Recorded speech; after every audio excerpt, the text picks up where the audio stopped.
आदरणीय प्रधानमंत्री जी, हमारे वर्ल्ड व्यू टेलीविज़न की तरफ से सबसे पहले मैं आपका स्वागत करती हूँ और आपने जो थोड़ा सा वक्त निकालकर हमें इंटरव्यू देने के लिए हामी भरी है, उसका मैं तहे दिल से आपका शुक्रिया अदा करना चाहती हूँ। आपकी इलेक्शंस जनवरी में आपने अनाउंस की हैं। मैंने बिल्कुल नहीं अनाउंस उसकी इलेक्शन जनवरी में होनी चाहिए, कहते हैं आने वाले जनवरी में, लेकिन इलेक्शंस तो किसी भी वक्त हो सकते हैं। हो सकती हैं। हाँ, खाली एक लिमिट है उसके बाद, जिसके पहले करना हो। क्या इसका मतलब ये भी हो सकता है कि आप मिड टर्म इलेक्शंस मई में करवा लें? आप देखिए, इस पर हमने सोचा ही नहीं है तो इसका क्या जवाब दे सकते। हो सकता है मौसम आपको पसंद आए मई का, और हो सकता है आप इलेक्शंस करवाएं। नहीं कोई सोचा कारण तो नहीं है उसके लिए। लेकिन you are famous for springing up mid term कभी भी नहीं, इलेक्शंस अभी तक नहीं हुआ। आप मैं पिछले कोई दो हफ्तों से यहाँ वैंकूवर से आई हुई हूँ और देख रही हूँ, अखबारों में पढ़ रही हूँ, पंजाब स्थिति के बारे में आप सारी सरकार भी बहुत चिंतित है, लोग बहुत चिंतित हैं, ख़ासतौर पे बाहर वैंकूवर के इलाके में जो हमारे पंजाबी भाई बहन रहते हैं वो भी बहुत चिंतित हैं। पंजाब की असली स्थिति क्या है, उसके बारे में आप अपने शब्दों में कुछ बताइए। स्थिति तो गंभीर है। वहाँ के एक राजनीतिक दल यानी अकाली दल ने कुछ मांगें रखी, कुछ धार्मिक मांगें, वो अधिकांश हमने मान ली जी। कुछ ऐसी थी जो हमें लगा कि हम नहीं मान सकते हैं, लेकिन ऐसा भी हमें लगा कि वो समझ गए उस बात को। एक मांग ऐसी थी जो हमसे संबंधित इतनी नहीं थी, और वो दूसरे कुछ राज्य हैं भारत के, वहाँ के, और वहाँ के गुरुद्वारों के जैसे अपनी कमिटीज़ या बोर्ड्स हैं उनका था। तो उस पर हमने कहा कि हमें कुछ ख़ास एतराज़ नहीं है, लेकिन इन सब लोगों से बात करना होगा, स्टेट के क्या नियम हैं और ये सब देखना होगा। उसके बाद कुछ दूसरी मांगें राजनीतिक समझ सकते हैं, या जो भी पानी पर, ज़मीन पर। अब वो दूसरे राज्यों से संबंधित हैं जो आसपास के पड़ोस के राज्य हैं, तो जब तक वो भी राज़ी नहीं होंगे तब तक हम तो कुछ कह नहीं सकते। 2 दफ़े ऐसा एक अवार्ड या निर्णय हम दे चुके हैं। अच्छा। अब वो माना नहीं गया। अच्छा। तो अकेले फिर से दें तो उसका कुछ उससे चीज़ सुलझेगी कि नहीं, ये कह नहीं सकते। हमें लगता है कि कुछ इस समय कुछ एक्सट्रीमिस्ट वहाँ पे ज़ोर पकड़ गए हैं, ख़ासतौर से नौजवान कुछ, और जैसे आपने अखबार में देखा होगा, वो मोटरसाइकिल पे जाके या किसी तरह से बहुत लोगों को मार रहे हैं, हत्या हो रही है। हाँ, बाहर के जो थोड़ा उसमें कुछ फंडामेंटलिज्म भी है, क्योंकि हत्या ज़्यादातर सिखों की ही सिख कर रहे हैं, मतलब अकाली लोग। अब जैसे जो एक आज के अखबार में आया या कल शायद आया था कि एक सिख अखबार वाला है, अकाली नहीं है, दूसरी हमारी पार्टी का भी नहीं है, विरोधी दल का है, लेकिन उसकी दाढ़ी नहीं है। वो मोटरसाइकिल पे अपने भाई के संग जा रहा था, भाई की दाढ़ी है, तो वहाँ उसको पकड़ा कि तुम गद्दार हो, और उसको गोली से मार डाला। हालांकि वो सिख है। वो सिख था। ज़्यादातर हैं, दूसरे भी हैं, जैसे हमारे यहाँ तो हरि धर्म में कई सेक्ट्स हो जाते हैं। बिल्कुल हो जाते हैं।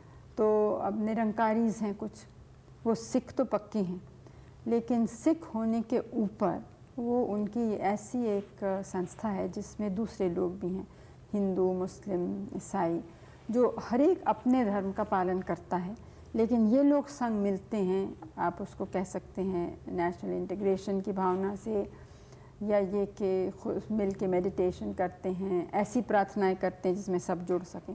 इसके माने नहीं कि अपना धर्म छोड़ा, लेकिन अपना धर्म भी है और उसके ऊपर कुछ चीज़ है जो दूसरों को से मिल के कर सकते हैं। आपको ये भी मालूम है कि हमारे देश में कोई किसी भी धर्म का हो, वो दूसरों का आदर करता है। बिल्कुल करता है। जैसे गुरुद्वारों में बहुत से हिंदू जाते हैं,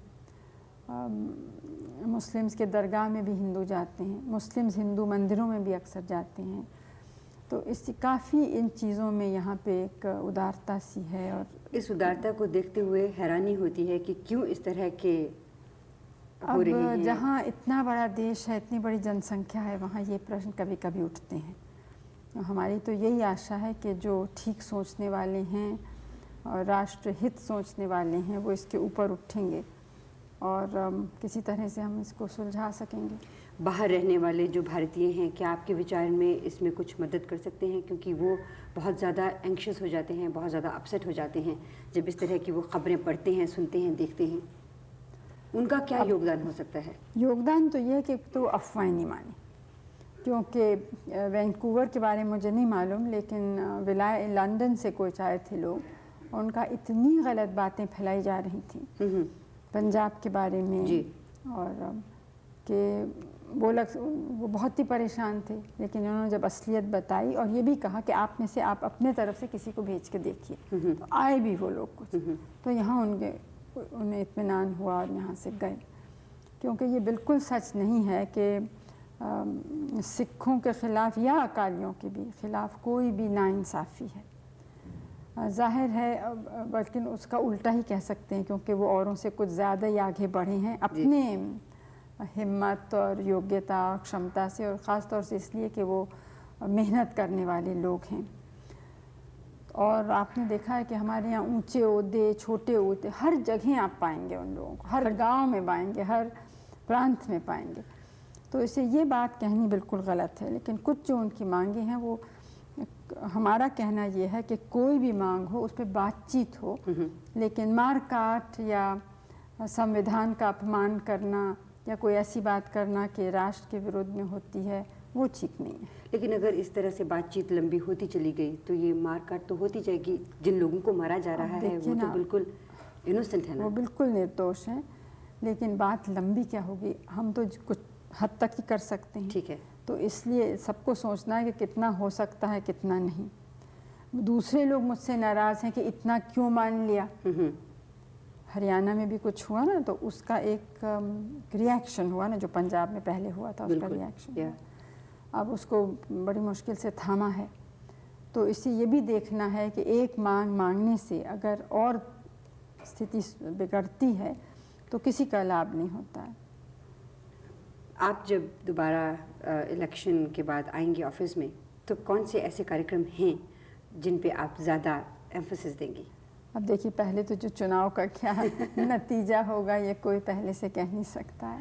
मान लीजिए आप आ जाती हैं। दूसरी बात यह है कि हमारी एक बहुत स्पष्ट और साफ नीति है, और वो नीति है कि अपने देश को हम मजबूत बनाएं। इसलिए नहीं कि किसी और को धमकी दें या किसी पर हम हावी होना चाहते हैं, दबाव डालना चाहते हैं, लेकिन इसलिए कि यहाँ की इतनी बड़ी समस्याएं हैं कि उनका समाधान करने के लिए हमें अपनी ताकत ही चाहिए। ये बहुत बड़ा देश है और इतने बड़ी जनसंख्या को कोई बाहर का मदद नहीं कर सकता। कितना भी धनी और बड़ा देश हो, वो हमें नहीं कर, हमें खुद ही अपने पैर पे खड़ा होना है। इसलिए हम ताकत चाहते हैं। अच्छा, अब ताकत कई तरह की, एक तो एक, इसके माने सबको एक होना चाहिए, अनेक धर्म, अनेक भाषाएं, अनेक प्रांत, जातियाँ। दूसरे ये कि गरीबी हटानी है, क्योंकि गरीबी एक तो वैसे भी दुख और शर्म की बात है, मानवता का प्रश्न है, लेकिन संग संग एक देश को कमज़ोर करने की चीज़ है। बिल्कुल। क्योंकि जो गरीब हैं वो अपनी ताकत या योग्यता देश के सेवा में नहीं डाल सकते। तो मुख्य काम तो हमारा ये है, देश को मजबूत बनाना और गरीबी दूर करनी। असल में तो मजबूत बनाना है ना, क्या जिसमें आज़ादी को हम अपने रख सकें। उसके लिए हमें सांप्रदायिकता भी हटानी है, अंधविश्वास भी हटाना है, गरीबी हटानी है, और गरीबी हटाने के लिए उत्पादन बढ़ाना है। तो और हमारे जो लोग रहते हैं उनको देखना है कि उनकी जो आवश्यक वस्तुएं हैं, चाहे खाना, कपड़ा, घर, शिक्षा, स्वास्थ्य का प्रबंध, ये सब चीज़ें मिलें। तो इस नीति के बाहर तो जा ही नहीं सकते हैं। बिल्कुल, इसी को हमें करना है। तो साथ साथ क्योंकि हम मानते हैं कि अगर दुनिया में कुछ गड़बड़ हो, यानी विश्व युद्ध हो, तो उसका भारी प्रभाव हम पर पड़ेगा। इसलिए हम विश्व शांति, विश्व मैत्री और ख़ास तौर से जो हमारे जैसे विकासशील देश हैं वो मिल के सहयोग करें एक दूसरे से, और हम लोग और दूसरों से भी, मतलब विकसित देश जो हैं उनके संग भी दोस्ती करें। आजकल की दुनिया में कोई लोग अलग नहीं रह सकते, सबको एक दूसरे से कुछ चाहिए और कुछ देने को है। तो इस तरह से हमें, तो जो हमारा आज का नवयुवक वर्ग है उसके लिए आप आने वाले कुछ वर्षों में क्या देख रही हैं, वो क्या योगदान देंगे? आप उनको कैसे फोर्सी कर रही हैं अपनी इन पॉलिसीज़ में? अब हम तो आशा ही करते हैं कि वो ठीक रास्ते पे चलेंगे और बनाने के रास्ते पे चलेंगे, तोड़ने के रास्ते पे नहीं। उम्मीद यही है। उम्मीद यही है और हमारी सौभाग्य है कि भारत की जनता जो है उसका दिल बहुत मजबूत है और सहन शक्ति भी है। और यहाँ बहुत नौजवान हमारे बहुत बड़े बड़े साइंटिस्ट, वैज्ञानिक बने हैं, इंजीनियर, डॉक्टर इत्यादि, जो आपके मुल्क और दूसरे देशों में गए हैं जी। तो हम तो चाहते हैं कि वैसे बहुत और हैं यहाँ पे, तो सब लोग मिल के काम करेंगे तो ज़रूर एक नया भारत बन सकेगा। और उम्मीद करते हैं कि वो बहुत ही सुखद भारत होगा। राजीव जी इसमें क्या रोल अदा करेंगे जब आप दोबारा इलेक्शन जीत के आएंगे? अब ये तो मुझे क्या मालूम है, वो तो देखेंगे वो क्या करना चाहते हैं। आप उनको कैबिनेट में लाएंगे तो सही। अब देखिए, मुझे तो पता ही नहीं मैं कैबिनेट बनाऊंगी कि नहीं बनाऊंगी। आप तो बहुत आगे कूद रही हैं। एक कदम हमेशा आगे रहना अच्छा रहता है। उससे क्या होता है कि आप प्लान कर सकते हैं अच्छी तरह से। मैं दूरदर्शन के बारे में 2-3 सवाल पूछना चाह रही थी। हम कनाडा में प्रोग्राम जो करते हैं, अक्सर हम चाहते हैं कि भारत की सभ्यता को वहाँ पर हम ज़्यादा प्रकाशित कर सकें, हमारे जो बच्चे हैं वो भी उस सभ्यता से कुछ सीख सकें, कुछ जानें। लेकिन अक्सर हम देखते हैं कि आपके यहाँ भारत में टेलीविज़न इतना स्ट्रॉन्ग टूल है, उसे अच्छी तरह से इस्तेमाल नहीं किया जा रहा।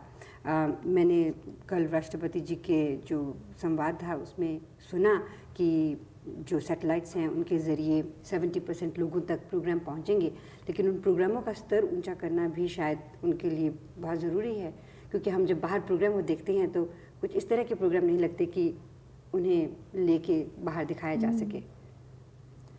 हम कोशिश तो कर रहे हैं उनको सुधारने की।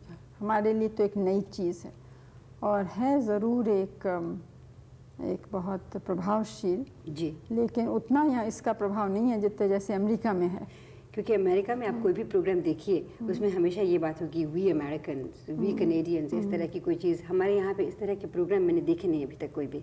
नहीं, ये सच है, लेकिन देखिए आप उन देशों में जो राष्ट्रीयता की, मैं ये नहीं कह रही हूँ कि यहाँ कम है, लेकिन ये क्या आश्चर्यजनक नहीं है कि इतने बरस हो गए लेकिन यहाँ के किसी फिल्म बनाने वाले ने ये सोचा भी नहीं कि हमारे राष्ट्रीय आंदोलन पर फिल्म बनाए या राष्ट्रीय नेता पे बनाए। बहुत से लोग शिकायत करते हैं कि गांधी फिल्म बाहर वाले ने क्यों बनाया, लेकिन यहाँ वाले ने किसी ने कभी कहा ही नहीं बनाने को। और कुछ थोड़ा बहुत हमने जब कोशिश भी की तो किसी ने ज़रा भी उसमें रुचि या दिलचस्पी नहीं दिखाई। इसका कारण क्या है? अब ये मुझे तो मालूम नहीं, तो फिल्म वालों से आप पूछ सकते हैं। मैं आखिरी सवाल आपसे एक बार फिर से पंजाब के बारे में करना चाहती हूँ। अक्सर हम अखबारों में पढ़ते हैं, ख़ासतौर पर जब हम बाहर के मुल्कों में रहते हैं, तो जैसा आपने पहले भी कहा, अफवाहें वहाँ पे बहुत ज़्यादा फैल जाती हैं और उनको अफवाहें ले लीजिए या सचमुच में सही घटनाएं हैं कि इनमें बाहर के देशों का बहुत बड़ा हाथ है कि भारत की जो एकता है वो टूटे, पंजाब एक अलग प्रांत बने, ताकि जो बाहर के इंटरेस्टेड पार्टीज़ हैं वो आके भारत को तंग करें या उसकी प्रगति में रोड़ा अटकाएं। ये कहाँ तक सही है? नहीं, प्रगति में तो कोई रोड़ा शायद नहीं डालना चाहता है, लेकिन ये सच है कि कुछ ऐसे तबके बाहर हैं जो चाहते हैं कि भारत की जो स्वतंत्र नीति है ना उतनी स्वतंत्र न रहे। जो वो लोग चाहते हैं वैसा हम करें, उस रास्ते पे चलें। तो ऐसे लोग तो हमेशा कुछ दखल देते ही रहते हैं। अब पंजाब में कहाँ तक दखल है ये कहना मुश्किल है, लेकिन ये आपने भी देखा होगा कि ऐसे जो कुछ ऐसा मूवमेंट एक चला है, आंदोलन, उसके ज़्यादातर दफ्तर और ये सब चीज़ें सब बाहर हैं, बाहर के देशों में। शायद कनाडा में भी है, कुछ यूरोप के 2-3 देशों में है। प्रधानमंत्री जी, मैं आपका तहे दिल से शुक्रिया अदा करती हूँ कि आपने अपने बहुत ही बिजी वक्त में से हमारे कुछ चुपते हुए सवालों का भी जवाब दिया। वैंकूवर की सभी जनता की तरफ से, वर्ल्ड व्यू टेलीविज़न की तरफ से बहुत बहुत शुक्रिया। और मैं कामना करती हूँ कि ये जो आने वाला वर्ष है और बहुत से आने वाले वर्ष भारत के लिए बहुत सुखद वर्ष हों। और आपको मुबारकबाद भी देना चाहती हूँ क्योंकि आपको नोबेल प्राइज़ के लिए नॉमिनेट किया गया है। मेरे तरफ से वैंकूवर के रहने वाले हमारे सब मित्रों को मेरी शुभकामनाएं। शुक्रिया।